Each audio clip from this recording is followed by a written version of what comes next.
Hey everyone, Justin with the Podcast Dojo, bringing you yet another abandoned video. So today will be a very simple video, but it's just so cool I had to talk about it.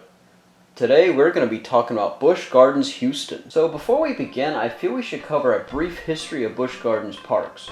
So Busch Gardens parks were designed to market Anheuser-Busch products. These parks had hospitality houses where you could sample beer. Rides and attractions were added in later years, turning them into full-fledged theme parks. There have been a total of 5 parks, but only 2 remain, which is Busch Gardens Tampa Bay and Busch Gardens Williamsburg. Busch Gardens California opened in 1966 and closed in 1979. Busch Gardens Barcelona opened up in Spain in the late 1980s, but was bought in 1997 by Universal. Busch Gardens almost opened a park in Dubai, but was cancelled due to financial reasons. And finally, Busch Gardens Houston, which is why you clicked on this video. Busch Gardens Houston opened in Houston, Texas on Memorial Day in 1971.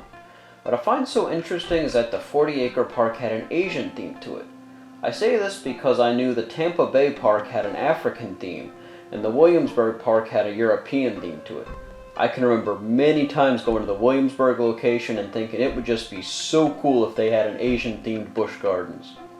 The park costed about $14 million to build and hired 300 employees during the summer months.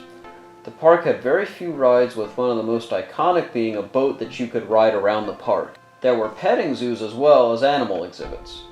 There was even an ice cave with a climate-controlled area that held animals such as penguins, polar bears, and sea lions. Sadly, the park didn't survive more than a year and some change, closing its doors in 1973. The reason? Low attendance numbers. The park expected about 800,000 people a year and fell short of that number.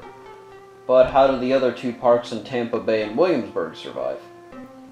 Well, Houston, due to the climate, could only open during the summer months.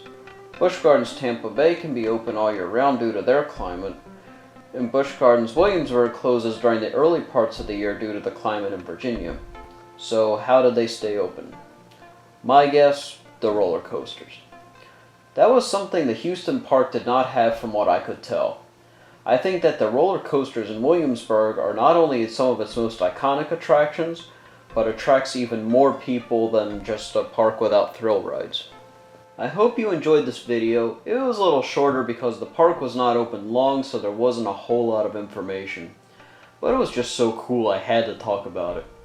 Now, I mentioned the Asian theme and how I wanted there to be an Asian-themed Busch Gardens, because I absolutely love Asian culture. Why an Asian-themed park in Houston, though? Well, from what I could tell, Houston had a fairly small Chinese population that started to grow a lot in the early 1970s. And I feel that could have had something to do with the influence of the theme of the park. So did anyone ever have a chance to visit the park? And if you did, what was it like? Well, thanks for watching, and I'll see you guys next time. But before we go, I want to mention that I found someone's home video of the park, so I left a link in the description for you to check it out. Alright, thanks so much. Take care, guys.